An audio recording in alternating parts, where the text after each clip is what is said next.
Imagínate si la iglesia dijese, bueno, pues todos nuestros esfuerzos vamos a hacer el ejercicio de hacer videojuegos que tengan una ética en vez de matar a gente, ¿no? Que sea ayudar a gente. O sea, imagínate un videojuego en el que ganas más si ayudas a más gente, ¿no? Y a que haya videojuegos psicológicos, decir, ¿cómo te ayudo? Pues convenciéndolo de que no se suicide, o de que la vida es bella, o de que no tal. O un videojuego en el que alguien va a matar a otro y tú lo impides. O sea, eso no lo hay. Y eso pueden ser juegos cristianos. Los juegos cristianos que se podían inventar, ¿no? Y al final, lo máximo de todo, pues sería pues que vas al cielo o yo qué sé. Yo qué sé. Y te comes un kebab. Y te comes un En el kebab, cielo. claro, claro. Un kebab. En el Totalmente. cielo. Oye, ¿cómo te imaginas tú un videojuego cristiano así, pero bien hecho? O sea, ¿qué tendría que hacer el personaje o cómo? Mira, ¿sabes que El Señor de los Anillos Mm. es una obra de un católico fervoroso, de Tolkien? Ujú. Y Tolkien se negó, era muy amigo de Lewis, de C.S. Lewis, también, del cual escribió las crónicas de De Narnia, Narnia. se hicieron las películas. Son gente que escribió fantasía y ficción, eh, pero fueron distintos. Lewis utilizó mucho la metáfora. Cuando en las crónicas de Narnia aparece el león es Jesucristo.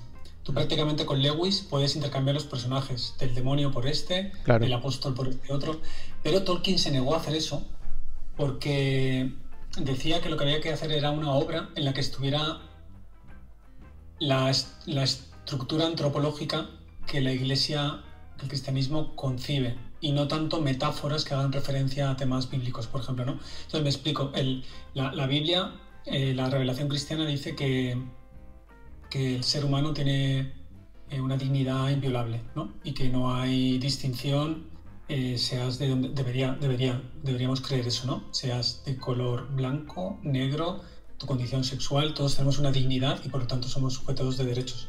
Entonces, la estructura de la obra de Tolkien tiene ese principio en cuenta y defiende en sus batallas que haya seres que, siendo muy distintos a otros, tienen un protagonismo fundamental en el desarrollo de la historia.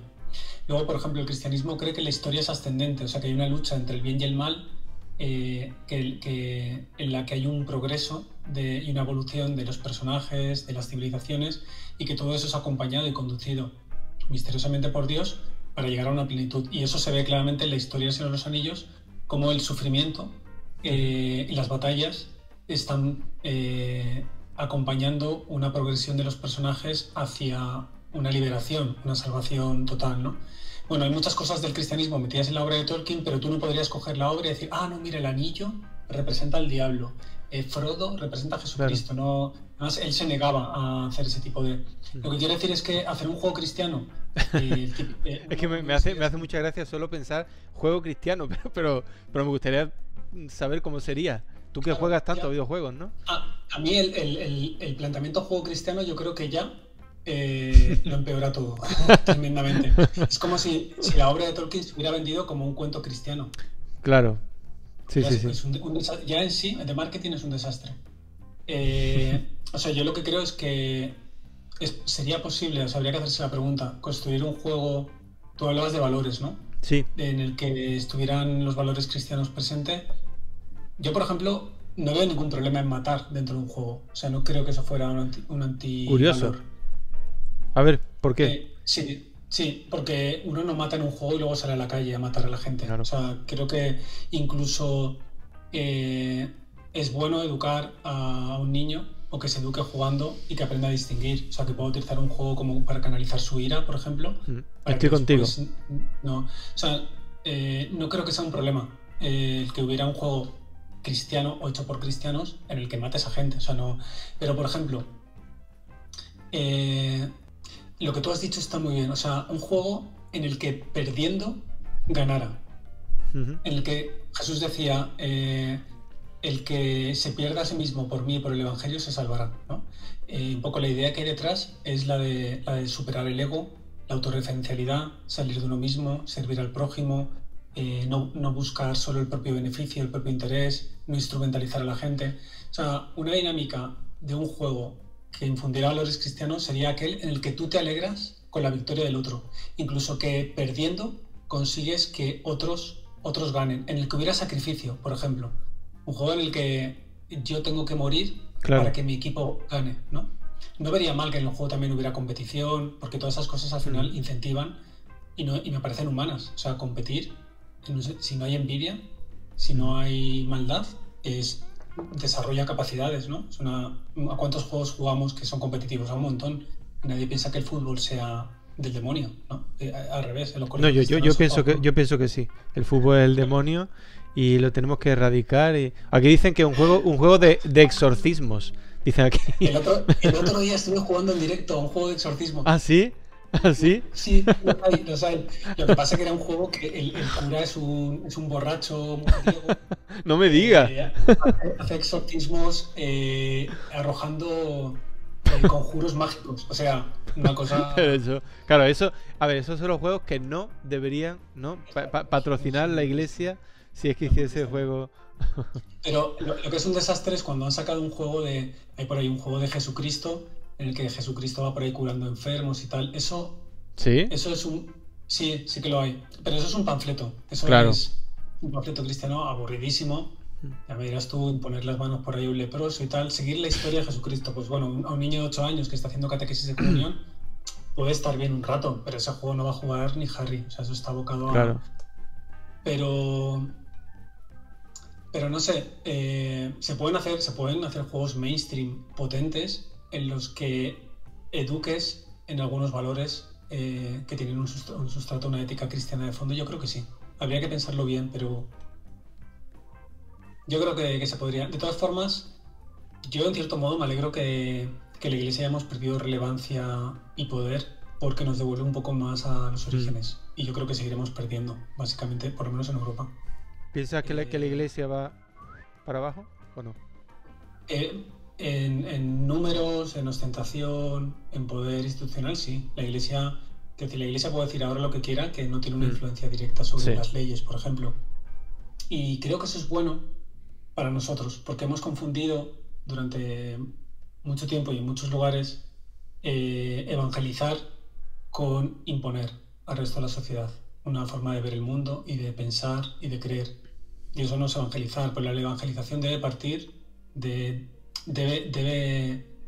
sea, evangelizar es acercar a las personas a Jesús, respetando siempre la libertad de la persona para hacerlo o no.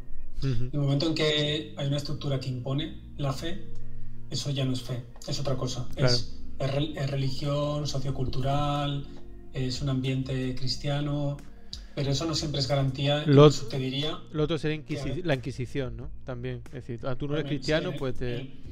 Claro, en el punto más extremo es eso. Pero hemos vivido, quizás la gente que está conectada, que sea un poco más mayor, recuerda épocas en las que decir que eres ateo se te veía mal. Claro, se te veía mal. Y tenías que explicar por qué. Quizás ahora pasa un poco al revés. Yo lo noto en clase, decir que soy creyente, ahora tienes que dar explicaciones, ¿no? Para decir cómo que eres creyente. Bueno, yo creo que la fe cristiana nació desprovista de poder, que Jesús eligió a 12 personas que no eran 12 cargos políticos ni militares, sino que eran unos pescadores y era gente sin influencia social. Y los orígenes del cristianismo son comunidades pequeñas, gente que intenta convencer de nada a otros, sino que vive un estilo de vida que convence. O sea, porque los primeros cristianos hicieron una revolución de la caridad en una época en la que no se atendía a las viudas, que eran grandes pobres de la sociedad judía, a los niños, sobre todo a los que eran huérfanos, y montaron sistemas de atención social y subvertieron un poco el tema de la esclavitud en el Imperio Romano, ¿no? Tratando a los esclavos como personas, no como infraseres. Entonces, por su forma de vida y testimonio, el cristianismo se metió en los entresijos del Imperio Romano y fue perseguido por eso. Y en ese momento no tenía ningún poder y sin embargo tenía una gran influencia social, pero una influencia basada en el testimonio, no en la imposición. El problema en aquellos orígenes quizás fue que cuando el cristianismo se convirtió en la religión del imperio, pues ya sabes, ¿no? La historia cuenta de muchos imperios, esa ley que había de si el emperador es de esta religión, todo el imperio es de esta religión. Claro. Entonces, ¿cuántos millones de personas se bautizaron sin fe, sin saber, sin conocer en qué momento el cristianismo comenzó a convertirse en algo social más que en algo realmente personal. Y eso pues lo hemos arrastrado seguramente hasta la Revolución Francesa, hasta la separación de poderes, fue durísima porque supuso también, fue una revolución cruenta en la que se mataron a sacerdotes, a veces de forma, bueno, matar siempre está mal. Sí, claro.